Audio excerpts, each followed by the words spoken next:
পৃথিবীতে যা কিছু করবে করো, কখনোই যেন শিরিক করে দিও না। শিরিক হচ্ছে পৃথিবীর সব থেকে বড় জুলুম, সব থেকে বড় পাপ। শিরিক কাকে বলে এটা জানা লাগবে কি লাগবে না? শিরকা লাযুলমুন আযীম।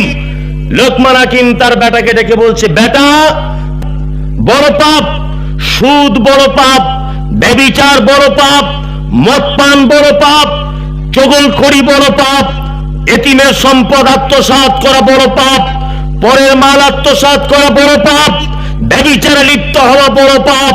পৃথিবীতে যত পাপ রয়েছে, একটা মানুষ তার পাপের সব যদি শেষ করে দেয়, তবুও লোকটা যদি লা ইলাহা ইল্লাল্লাহ এইটা যদি কোনোদিন বিশ্বাস করে থাকে, মুখে যদি বলে থাকে, তাহলে সে জাহান্নামে যাবার পরেও কোনো না কোনো এক টাইম আবার জান্নাতে আসার তার সুযোগ আছে। কিন্তু পৃথিবীতে একটা হতভাগা পাপী রয়েছে, যে পাপী কোশ্চিনকালে কোনোদিন কোনো সময় জাহান্নাম থেকে পরিত্রাণ পাবে না। সে হচ্ছে ওই পাপী যে পাপী শিরিক করা অবস্থায় মারা গেছে। শিরিক বুঝেন? শিরিক বাংলাতে বুঝিয়ে দিই, একেবারে গোদা বাংলা যাকে বলে। আল্লাহর যে ক্ষমতা আছে, এই ক্ষমতা পৃথিবীর অন্য কারো আছে এটা মনে করা ঠিক। জোরে বলবেন, রুজির মালিক কে? আল্লাহ রুজির মালিক। এটা বিশ্বাস বা বলার পরেও তো দোকানদারকে দেখছি বড় একটা আয়াতুল কুরসি টাঙিয়ে রেখেছে পিছন দিকে, আছে না? আছে। মুহাম্মদ সাল্লাল্লাহু আলাইহি ওয়াসাল্লামের হাদিস শুনুন, হুজুর কত বড় বেঈমান, পীর সাহেব কত বড় বেঈমান, বিশ্বাসঘাতক।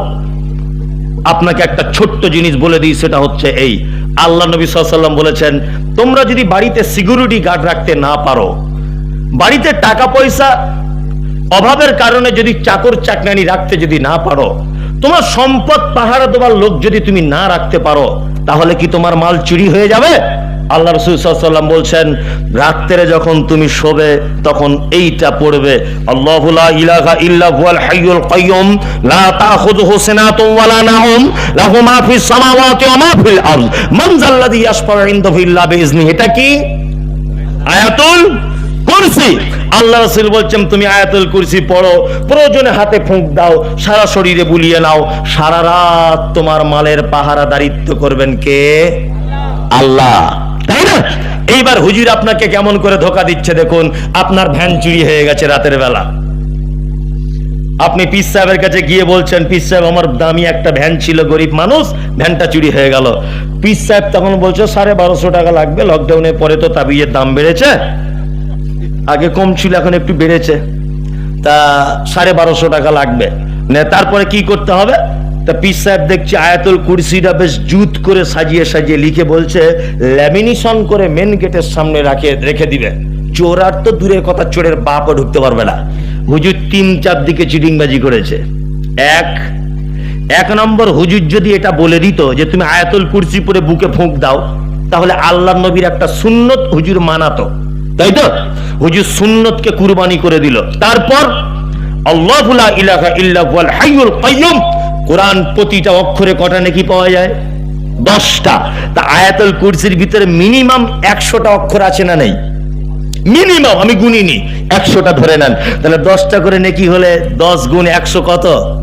1000। 1000 নেকি থেকে পীর সাহেব আপনাকে বঞ্চিত করেছে। তিনি বলেছেন, কেউ যদি তার শরীরে, কেউ যদি কোন জায়গায় শেফার জন্য কোন জিনিস লটকে দেয়, অবশ্যই তার নাম শিরক, তার নাম শিরক, তার নাম শিরক। হুজুর শিরকের ব্যাপারে আমল করতে বলেছে ওই লোকটাকে, তার মানে 1200 টাকাও গেল, সুন্নত কুরবানি দিয়ে দিল, হুজুর কোরআন পড়া থেকে বঞ্চিত করলো, সস্তায় চোর আটকানোর কৌশল বলে দিল। এ পাক্কা মিথ্যুক পীর সাহেব, পাক্কা মিথ্যুক। কি বলছে বুঝতে পারছেন না? ও যদি এটা বলে দিত তুমি আয়াতুল কুরসি পড়ো, তোমার বুকে ফুঁক দাও, তাহলে ঠিক ছিল। ঠিক ছিল না? তাহলে ঠিক ছিল। আরে বোকা লোক আমি বহু দেখেছি, অফিসার লোক এত বোকা হয়, শিক্ষিত মানুষ এত বোকা হয়। আল্লাহু আকবার। এখানে কোর্ট কোথায়? আপনাদের মালদা কোর্ট। হ্যাঁ, মালদা কোর্ট। মালদা কোর্টের ধারে দেখবেন কিছু লোক কিছু জড়িবুটি লিয়ে, ওই তাল গাছের শিকড়, আম গাছের শিকড় লিয়ে ওই প্লেটে করে নিয়ে বসে আছে, আর একটা ভাঙা মাইক্রোফোন নিয়ে বলছে, আফ্রিকা কঙ্কো জঙ্গল সে লেকে আয়ে হ্যায় জড়িবুটি। বিয়ে করেছো, বউ থাকছে না, আমার ওষুধে এত পাওয়ার। যে সমস্ত মায়েরা মা হতে পারছেন না, 13 বছর ভুগছেন, আমার ঔষধ ব্যবহার করবেন, 3 মাসের মধ্যে পেট আস্তে আস্তে করে উঁচু হয়ে যাবে, দেখবেন। ফলাফল কি দেখছি, এই মাত্র বিচারপতি বিচার করার পরে কোর্ট থেকে বলছে যে আমার বহুমার তো বাচ্চা হয় না, তা 2টো গাছের শিকড় কিনে নিয়ে যায়। তা আমি বলছি, ও কি শিক্ষিত লোক?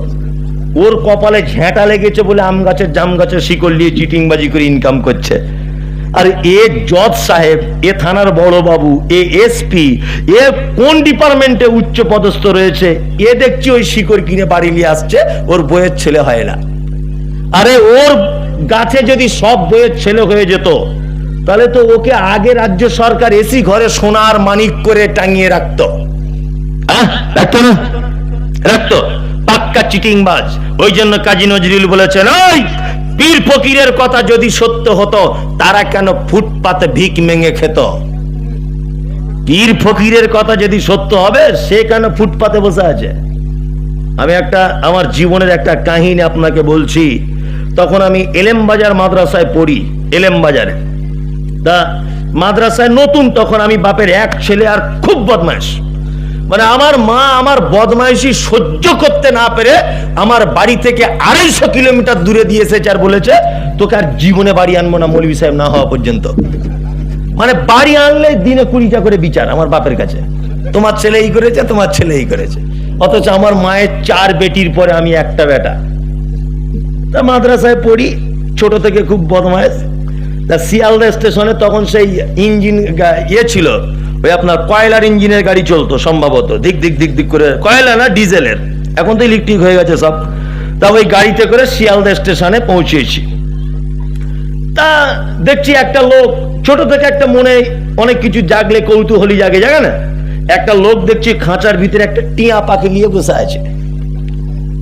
তা মাদ্রাসার ছেলে তো খুব বদমাইশ হয়, আর মাদ্রাসার ছেলে যদি পড়তে পড়তে ছেড়ে দেয়, তো ও যে রাস্তায় চলে, ইবলিশ শয়তান ও রাস্তায় যায় না। কি বলছি বুঝতে পারছেন না? হ্যাঁ, এদের বুদ্ধি কেমন জানেন? মাঝখানে একটা কথা বলি, আপনারা ঘুমিয়ে যাচ্ছেন ওই জন্য বলছি। একটা রাজা তার মন্ত্রী সভাতে বলছে যে মাদ্রাসার ছেলে আর স্কুলে পড়া ছেলের বুদ্ধি কার কতটা বেশি, একটা পরীক্ষা করব। রাজা মশাই 100 মাদ্রাসার ছেলে ডেকেছে আর 100 স্কুলের ছেলেকে ডেকেছে।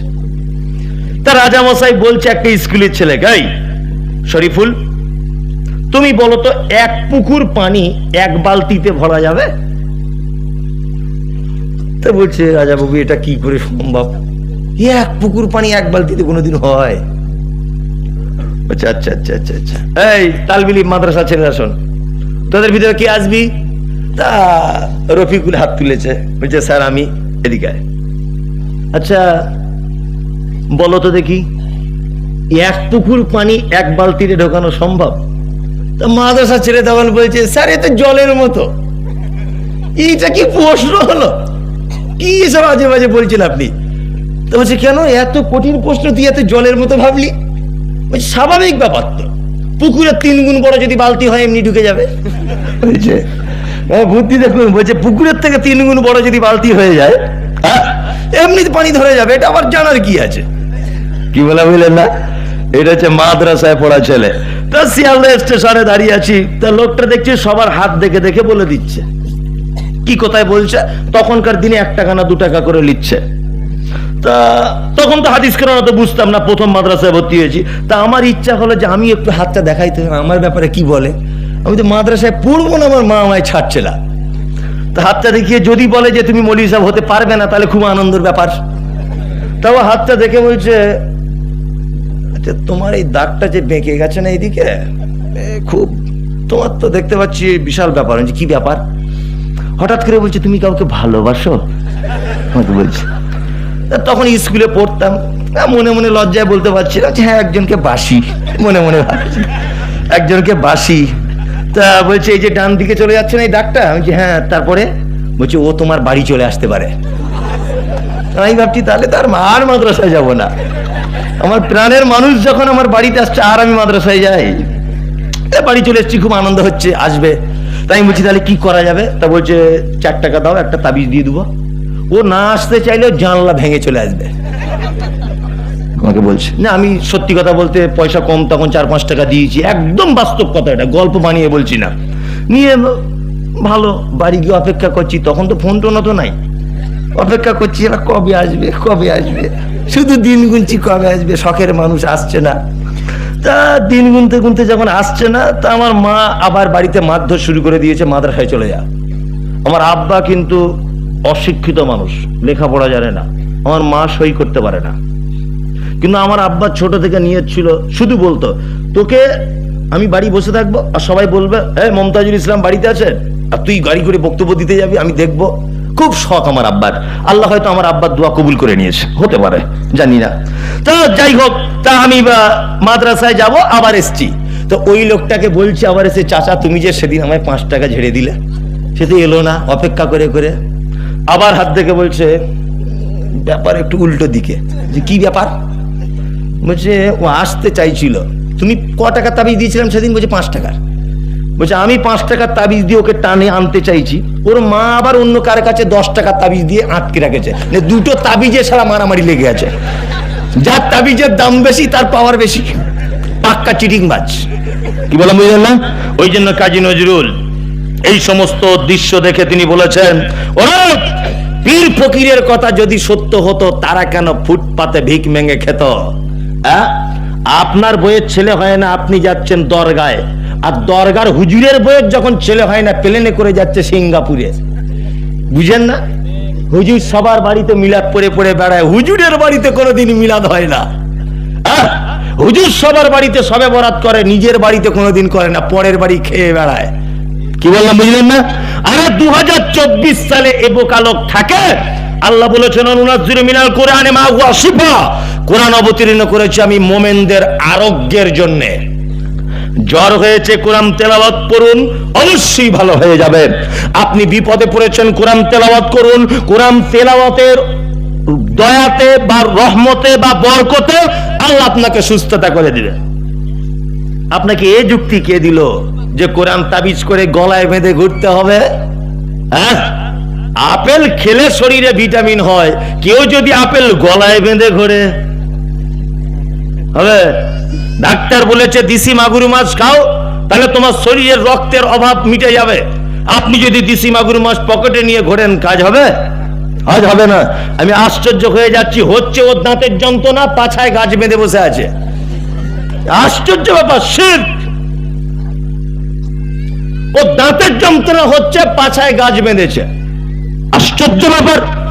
প্রতিদিন তুমি 1 কেজি করে গাছ বেটে খাও, কোনো অসুবিধা নাই, কিন্তু তুমি বানতে পাবে না।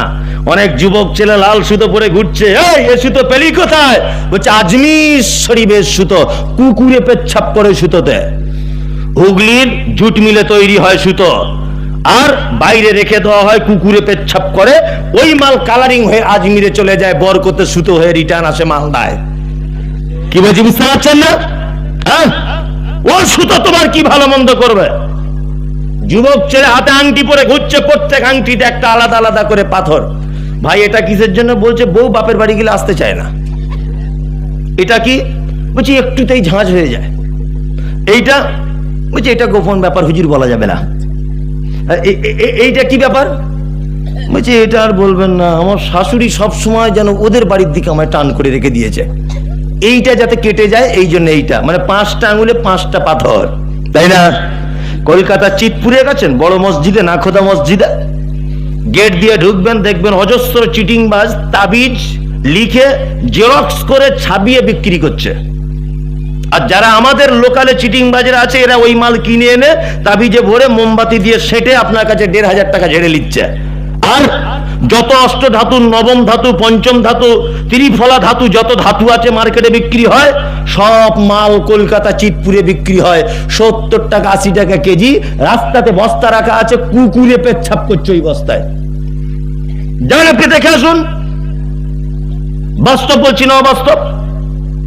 আর ওই মাল এনে আপনার বউ হাতে পড়ে আছে, ওর নাকি ছেলে হবে, তাই পরপর 3টে বেটি, বেটার খুব শখ, ওই জন্য 1200 টাকার আংটি কিনেছে। এরকম লোক আছে না নেই? আচ্ছা, হযরত ওমরের নাম শুনেছেন? ওমর, ওমর কি? ওমর মানে দামি মানুষ। আল্লাহ নবী সাল্লাল্লাহু আলাইহি ওয়াসাল্লাম তিনি বলেছেন, পৃথিবীতে মানুষের ভিতরে সব থেকে দয়ালু তার নাম হযরত আবু বকর সিদ্দিক রাদিয়াল্লাহু তাআলা আনহু। পৃথিবীতে যত মানুষ আছে দ্বীনের ব্যাপারে সব থেকে কঠিন, তার নাম হযরত ওমর। পৃথিবীতে যত মানুষ আছে, যত মানুষ আসবে, যত মানুষ গত হয়ে গেছে, সব থেকে বেশি লজ্জাশীল তার নাম হযরত উসমান। হযরত ওমর মানে কঠিন মানুষ। হযরত ওমর ফারুক রাদিয়াল্লাহু তাআলা আনহু তিনি হজ করতে গেছেন। পৃথিবীতে কয়েকটা জিনিস ডাইরেক্ট জান্নাত থেকে এসেছে, সহিহ মুসলিমের হাদিস রয়েছে। জান্নাত থেকে একটা জিনিস এসেছে, তার নাম হচ্ছে হাজরে আসওয়াদ। হাজী সাহেবরা যেখানে হজ করতে গিয়ে চুম্বন করে, আল্লাহ আমাকে 4, 5 বার 6 বার চুম্বন করার নসিব জুটিয়েছে, আমি চুম্বন করে এসেছি। আল্লাহ নবী বলেছেন, ওই পাথর যখন জান্নাত থেকে আসে তখন দুধের থেকেও সাদা ছিল, কিন্তু আদম সন্তান তার পাপের বোঝা মাথায় নিয়ে ওখানে গিয়ে চুম্বন করতে করতে পাথর একদম আলকাতরার মতো কালো হয়ে গেছে। হযরত ওমর হজ করতে গিয়ে কাবা শরীফের চক্কর লাগাতে লাগাতে হজরে আসওয়াদের দিকে আঙ্গুল দিয়ে বলছেন, পাথর তুমি মানুষের কোনো উপকার করতে পারো না, তুমি মানুষের কোনো ক্ষতি করতে পারো না, তুমি মানুষের কোনো কল্যাণ ডেকে আনতে পারো না, তুমি মানুষের কোনো অভিযোগ পূরণ করতে পারো না। কোশ্চিন কালেও আমি ওমর তোমাকে চুম্বন করতাম না, কখনোই তোমাকে আমি চুম্বন করতাম না। শুধুমাত্র তোমাকে চুম্বন করব এই কারণে যে আল্লাহর নবী তোমাকে চুম্বন করেছেন। তাই জান্নাতের পাথর যদি উপকার করতে না পারে, অষ্টধাতু আংটি চলে? কুকুরে পেচ্ছাপ করা আংটি চলে? চলে? চলে না। শিরক পৃথিবীর এক ভয়ঙ্কর পাপ, সব থেকে বড় শিরক। শিরক আকবার, শিরক আসগর, ছোট শিরক, বড় শিরক। সব থেকে বড় শিরক বর্তমান বাজারে মাজারে সেজদা দেওয়া। এর থেকে বড় আর কোন শিরক নেই। এই শিরক করলে আল্লাহ যে কত রেগে যায় তার একটা দৃষ্টান্ত পেশ করি। এই আপনি আমার দিকে ফিরুন, আপনার স্ত্রী খুব সুন্দরী, এত সুন্দরী যে তাকে দেখে কোনজন? আচ্ছা বলুন তো, আপনার স্ত্রী সুন্দরী, আপনার কোনো অবদান আছে? ওর নাকটা খুব সুন্দর, ওর নাকটা তৈরি করেছে কে? ওর চুল খুব সুন্দর, তৈরি করেছে কে? আল্লাহ। ওর চলন সুন্দর, হাতের রান্না ভালো, ওর কথার মিষ্টি, ওর টানা টানা চোখ, ওর গোলাপি কালারের ঠোঁট, এগুলো কার দান? আল্লাহ। ও আপনার বউ হলো কি করে? আপনার বউ হয়েছে না 500 টাকা মোহর দিয়েছেন, 500 টাকা ইমাম সাহেবকে মিষ্টি খেতে দিয়েছেন, বিয়ে পড়িয়ে নিয়েছেন, ও আপনার বউ। লাল বেনারসি শাড়ি দিয়েছেন, একটা নাকের ফুল দিয়েছেন, ও আপনার বউ হয়ে গেছে, তাই তো? 6 মাস সংসার করার পরে আপনি রাজমিস্ত্রি কাজে চলে গেছেন। রাজমিস্ত্রি কাজে গিয়ে 6 মাস পরে আপনি ওখানে থাকবেন। এই 6 মাসের ভিতরে সুন্দরী বউ তো দেওরের সাথে গল্প করতে করতে চুলের পরে একটু এদিক ওদিক হতে হতে দেওর আর ভাবির দুজনের হালকা একটু প্রেম জমে গেছে। 6 মাস পরে আপনি বাড়ি এসেছেন। 6 মাস পরে বাড়ি আসার পরে হঠাৎ ঘরের দরজা খুলে দেখছেন আপনার সুন্দরী বউ আপনার ছোট ভাইয়ের গলা ধরে শুয়ে আছে বা বসে আছে। বলুন তো আপনার রাগ হবে কি হবে না? হবে। নিজের ভাই একটু ভাবির গলা ধরেতে তাই রাগ হবে? রাগ হবে। কিসের অধিকার? কেন রাগ হয়? কি দিয়েছো তুমি? ওর রূপ আল্লাহর দান, ওর চেহারা আল্লাহর দান, ওর সৌন্দর্য আল্লাহর দান, কেন তুমি কিসের অধিকারে ও তোমার ছোট ভাইয়ের গলা ধরেছে বলে তোমার রাগ হয় কেন? কি দিয়েছো তুমি ওকে? কিছুই দিতে পারোনি, তারপরেও তোমার এত হিংসা। 500 টাকার মোহর দিয়েছো, 500 টাকার নাক ফুল দিয়ে তোমার এত অধিকার যদি হয়, ও কারোর দিকে ফিরে একটু মুচকে হাসলে যদি তোমার কষ্ট হয়, অক্সিজেনের মালিক কে? জোরে বলুন। আই পাওয়ার, এই পাওয়ারের মালিক কে? আল্লাহ। এই যে হাতটা পাটা, এই দেখুন আমার দিকে ফিরে, এই যে ফোল্ডিং সিস্টেম, অটোমেটিক। এটা যদি মোটরসাইকেলের কোনো পার্টস হতো 3 মাস পর পর গ্রিস করতে হতো, হতো না? এই যে হাতটা ফোল্ডিং সিস্টেম, এটা যদি মোটরসাইকেলের কোনো পার্টস হতো 4 মাস পর পর গ্রিস ব্যবহার করতে হতো এই জায়গাগুলোতে, হতো কি হতো না? কিন্তু আমার আল্লাহ এত বড়, তিনি রব, এত বড় তিনি স্রষ্টা, জন্ম থেকে গ্রিস দিয়ে রেখে যে মৃত্যু পর্যন্ত তার দ্বিতীয়বার গ্রিস করা লাগবে না। টোটাল শরীর কার দান? আল্লাহর। খেতে দেয় কে? আল্লাহ। মওতের মালিক কে? আল্লাহ। রুজির মালিক আল্লাহ। জমিন যার বসবাস করেন এ জমিনের মালিক কে? আল্লাহ। 5 টাকার নাক ফুল দিয়ে 500 টাকার মোহর দিয়ে সুন্দরী বউ যদি আপনার ভাইয়ের গলা ধরলে এত রাগ হয় যে আল্লাহ আপনার টোটাল বডি দান করেছে, তার অক্সিজেন আপনি খান, তার সূর্যের আলো ব্যবহার করেন, তার চাঁদের সৌন্দর্য দেখে আপনি খুশি হন, নদীর কুলকুল শব্দ দেখে মনে আপনার উৎফুল্ল হয়ে ওঠে, যার জমিন আপনি বসবাস করেন তাকে বাদ দিয়ে যদি অন্য কারো সাথে পীড়িত করতে যাও, আল্লাহ রাগ করবে কি করবে না? করবে। আরে 5 টাকার বেনারসি দিয়ে ও যদি কারোর দিকে ফিরে মুচকে আসে, তোমার যদি এত জ্বালা ধরে যে আল্লাহ সব দিয়েছে তাকে বাদ দিয়ে মাজারে সেজদা করছে, তোমার লজ্জা শরম নাই? এরকম লোক আছে না নেই? আচ্ছা আছে। একটা বড় কথা বলে দিয়ে যাচ্ছি, শুনে রেখে দেন, খুব বড় কথা। রাত্রি 1টা বাজে, আমি একদম 1টার সময় বন্ধ করে দিব, আর 5-7 মিনিট আমি আছি। সেটা হচ্ছে, আর বড় কথা এই, আচ্ছা বলুন এবার আপনাদেরকে একটা কথা বলি, পৃথিবীতে যত রকমের পাপী আছে, সমস্ত পাপী পাপ করার পরে যদি মারা যায়, তার জন্য ক্ষমা প্রার্থনা করা যাবে কি যাবে না? যাবে। একটা লোক চুরি করে মারা গেল, তার জন্য ক্ষমা চাওয়া যাবে না? একটা লোক মদ পান করে মারা গেল, তার জন্য ক্ষমা চাওয়া যাবে না? যাবে। যাবে না? যাবে। কিন্তু আল্লাহ তাআলা বলছেন, মা কানা লিন-নাবিয়্যি ওয়াল্লাযীনা আমানু আন ইস্তাগফিরু লিল মুশরিকিন। আল্লাহ বলছে যারা শিরিক করা অবস্থায় মারা যায়, নবী এবং ইমামদারদের জন্য উচিত নয় যে তাদের জন্য ক্ষমা প্রার্থনা করুক। কি বললাম বুঝলেন না? ভাই আপনারা বসুন, আমি আর 5 মিনিট বলেছি তো, পরিবেশ নষ্ট করবেন না। এত সুন্দর ভালো ছিল। আমি জানি যে আপনার বয়স হয়ে গেছে, পেচ্ছাবের প্রয়োজন আছে, এটা আমি বুঝতে পারছি। যার পেচ্ছাবের প্রয়োজন সে জানে। কি বললাম বুঝলেন না? এমনি লোকগুলো আপনারা বসে থাকুন, যাওয়ার কোনো প্রয়োজন নেই। শিরক এত বড় পাপ, আল্লাহ পবিত্র আল কোরআনে বলছেন, মা কানা লিন-নাবিয়্যি ওয়াল্লাযীনা আমানু আন ইস্তাগফিরু লিল মুশরিকিন ওয়ালাউ কানু উলি কুরবা। শিরিক করা অবস্থায় যারা মারা গেছে, চাদর চড়াতে চড়াতে যারা সারা জীবন তারা মারা গেল, সেজদা করতে করতে যারা মারা গেল, মাজারে মানত করতে করতে যারা মারা গেল, গাছতলাতে চাইতে চাইতে যারা মারা গেল, পীরের দরবারে গিয়ে সেজদা দিয়ে যারা মারা গেল, আল্লাহ তাআলা বলছেন নবী এবং ইমামদারদের এটা উচিত নয়, তারা যেন তাদের জন্য ক্ষমা প্রার্থনা না করে। ওয়ালাউ কানু উলি কুরবান। আর ওই মুশরিক বা ওই শিরিককারী তারা যদি নিকট আত্মীয় হয়, তবুও তার জন্য ক্ষমা প্রার্থনা করা যাবে না। শিরিক পৃথিবীর একজন ভয়ঙ্কর পাপ।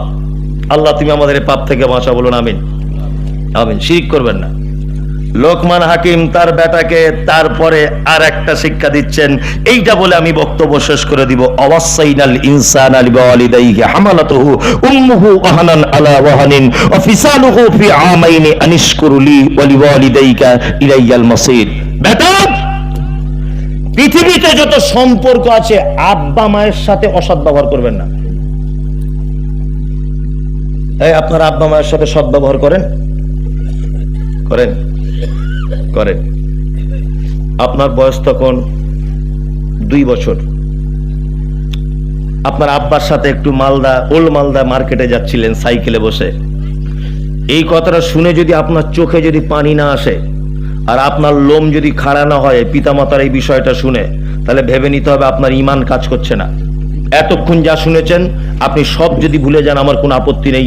এই বক্তব্যের এই শব্দগুলো আপনাকে শুনে যাবার বিনীত অনুরোধ করছি। ইনশাল্লাহ শুনবো, ইনশাল্লাহ। ইনশাল্লাহ। আপনি মালদায় যাচ্ছিলেন আপনার আব্বার সাইকেলে উঠে, যেতে টাইম লাগবে 20 মিনিট। উঠেই বলছেন, আব্বা এটা কি গাড়ি গো? বলছে এটা ট্রেন। হয়ে গেল। আব্বা এটা কি গাড়ি? বলছে এটা সেই ট্যাক্সি। আচ্ছা, ওটাও হয়ে গেল। আব্বা এটা কি গাড়ি? বলছে ওটা মোটর সাইকেল। আচ্ছা, এটা আব্বা কি আম? এটা হিমসাগর। এটা ফজলি আম। মানে মালদা যাওয়ার আসা পর্যন্ত প্রশ্ন করেছে আপনার বেটা মোটামুটি 1000। আপনার আব্বা সেদিন বাড়ি এসে তোমার মায়ের সাথে কি বলতে জানো?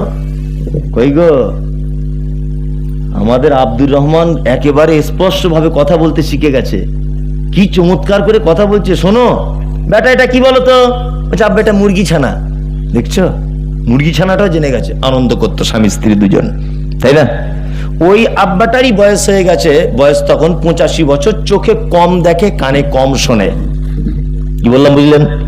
ভাত দিয়েছেন খেতে বারান্দাতে, খাচ্ছে ভাতটা, একটা মুরগির বাচ্চা এসে, এদিকে ফেরো, একটা মুরগির বাচ্চা এসে ভাতের থালার পাশে ঠক ঠক ঠক ঠক করে ঠোকরাচ্ছে। তোমার আব্বা তো একটু কম দেখে, তোমার আব্বা বলছে আব্দুর রহমান, আরে বেটা কি রে এটা? বলছে আব্বা মুরগি ছানা। ভালো, শুনতে পাইনি, কানে কম শোনে। আবার একটু পরে গিয়ে ঠক ঠক করে আওয়াজ করছে, কি রে বেটা এটা? মুরগি ছানা। ভালো, আবার ঠক ঠক করছে, বেটা এটা কি রে? তখন বেটা রাগ করে বলছে শালা বুড়োটা মরে না কেন? হ্যাঁ, এতবার কি আর বলা যায়? বলি কি বলি না? বলি আল্লাহু আকবার। পিতা মাতা এই ব্যাপারটা একেবারে আলাদা, ব্যাপারটা একেবারে আলাদা। আপনাদের এলাকার পিতা মাতার সেবা যত্ন পাচ্ছে? পায়? সেবা যত্ন পায় না? 60% পায় না। আল্লাহু আকবার, আল্লাহু আকবার। 60% পিতা মাতা অবহেলিত সমাজে, তাই না? হ্যাঁ, অবহেলিত হবার কারণ আছে। আচ্ছা, আপনাদের এখানে বুড়ো বয়স আব্বা মারা কেমন করে ভাত খায় বেটাদের কাছে? পালি সিস্টেম। মনে হচ্ছে ওর বাপ মসজিদের ইমাম সাহেব আর ওর মা মুয়াজ্জিন, তাই না? হ্যাঁ, একদিন যদি এদিক ওদিক হয়ে যায়, বৌমারা চোখ বার করে বলে ক্যালেন্ডার দেখে খেতে পারো না? আজকে ক তারিখ বলে না? বলে। কেন এই অবস্থা কেন? আপনাদেরকে আমি একটা দৃষ্টান্ত পেশ করছি, আর পবিত্র আল কোরআনের একটি আয়াত আপনাদেরকে লাস্টে বলবো। আপনারা চার ভাই দিল্লিতে কাজে গেছেন। ঈদের 1 সপ্তাহ আগে বাড়ি আসবেন। ঈদের 1 সপ্তাহ আগে ফোন করেছেন আপনার স্ত্রীকে, হ্যালো সাবিনা, আমি মঙ্গলবারে বাড়ি যাব, তোমার জন্য কিছু আনতে হবে। সাবিনা তখন বলছে আমার জন্য লাল শাড়ি ম্যাচিং করে আনবে, ব্লাউজ আর সায়া, আমার বোনের জন্য 2টো শাড়ি, আর আমার মায়ের জন্য 1টা শাড়ি। 4 ভাই কেনাকাটা করছে দিল্লির কোন এক দোকানে। ওর স্ত্রী আবার ফোন করে বলছে, হ্যালো এ শোনো, যে গোলাপি কালারের শাড়ি বলেছিলাম ওটা গোলাপি কালার না, ওটা হালকা একটু মেরুন কালারের নিও। তোমার কেনাকাটা হলো? লোকটা দিল্লি থেকে তখন ফোনে বলছে সবার জন্য কেনাকাটা হয়েছে, শুধু আব্বার জন্য একটা পাঞ্জাবি লুঙ্গি আর মায়ের জন্য একটা শাড়ি ব্লাউজ আর সায়া নিচ্ছি। তখন ওর স্ত্রী ধমকি দিয়ে বলছে, কেন প্রত্যেক বছর তুমি কেন আব্বা মায়ের জন্য শাড়ি জামা কাপড় কিনতে যাবে? তোমার 3টে ভাই চোখে দেখতে পায় না? বাড়ি চলে এসো। বইয়ের কথা সবাই শোনে না? বাড়ি চলে এলো। ঈদের দিন সকাল তখন 6টায় নামাজ হবে মসজিদে, ঈদগাহে। তাকবীর পাঠ হচ্ছে মাইকে, আল্লাহু আকবার, আল্লাহু আকবার, লা ইলাহা ইল্লাল্লাহ, আল্লাহু আকবার, আল্লাহু আকবার, ওয়ালিল্লাহিল হামদ। হয় না? হয়। তাকবীর পাঠ হচ্ছে মসজিদে, সবাই নতুন জামা কাপড় পরে ঈদগাহে নামাজ পড়তে যাচ্ছে। তোমার আব্বার বয়স 90 বছর, তোমার মায়ের বয়স 85 বছর। সবাই বাড়ি থেকে চলে গেল ঈদগাহে। তোমার আব্বা আর তোমার মা তোমাদের 2তলা বাড়ির সিঁড়ি দিয়ে উঠতে পারে না বলে সিঁড়ির ঘরে দুজন মশারি টাঙিয়ে 2 সাইডে শুয়ে আছে।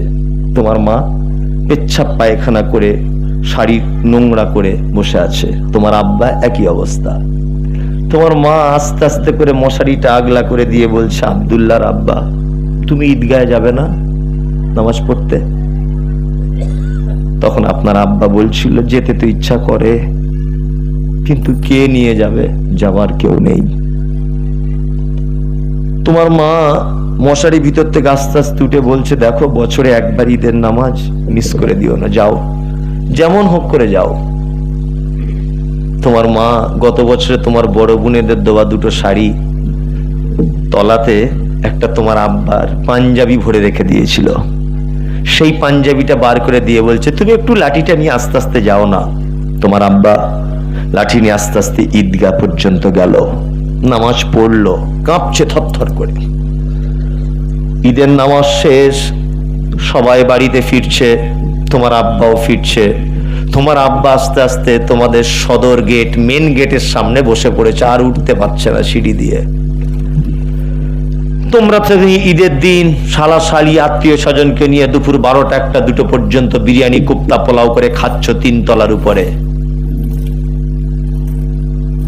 দুপুর 2টো পর্যন্ত তোমার মা গোসল না করে মশারির ভিতরে পায়খানা অবস্থায় পড়ে আছে। তোমার আব্বা কাঁপতে কাঁপতে মেন গেটের সামনে বসে আছে।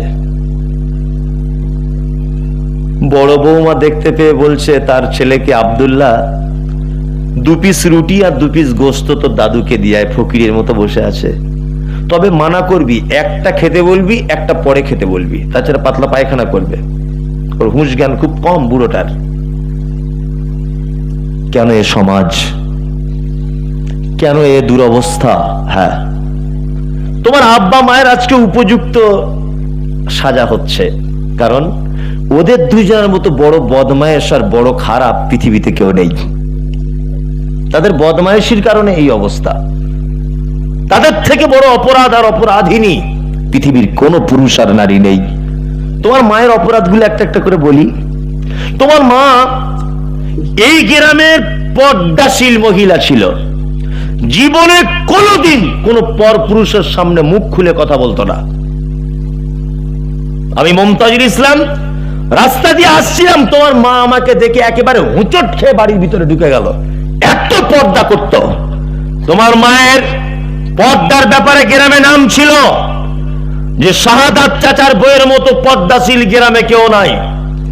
তোমার মায়ের জীবনের সব থেকে বড় ভুল একটা জায়গায়, যে তোমার মতো অপদার্থ ছেলেকে জন্ম দিতে গিয়ে মালদার কোন এক হাসপাতালে পরপুরুষ ডাক্তারের সামনে উলঙ্গ হয়ে সায়া ব্লাউজ খুলে লজ্জাস্থান দেখাতে হয়েছিল তোমার মতো বদমায়েশ ছেলেটাকে জন্ম দিতে গিয়ে। তোমার মায়ের জীবনের 1 নম্বরে বড় অপরাধ, যে তোমার মতো অপদার্থ বেটাকে জন্ম দিতে গিয়ে হাসপাতালের বেডে তোমার মা উলঙ্গ হয়েছিল পরপুরুষ ডাক্তারের কাছে। তোমার মায়ের দ্বিতীয় বড় অপরাধ, তোমার মা ছিল হাঁসের ডিমের মতো সাদা চকচকে পরিষ্কার। তোমার মা হাসপাতালে গেছে তোমাকে জন্ম দিতে,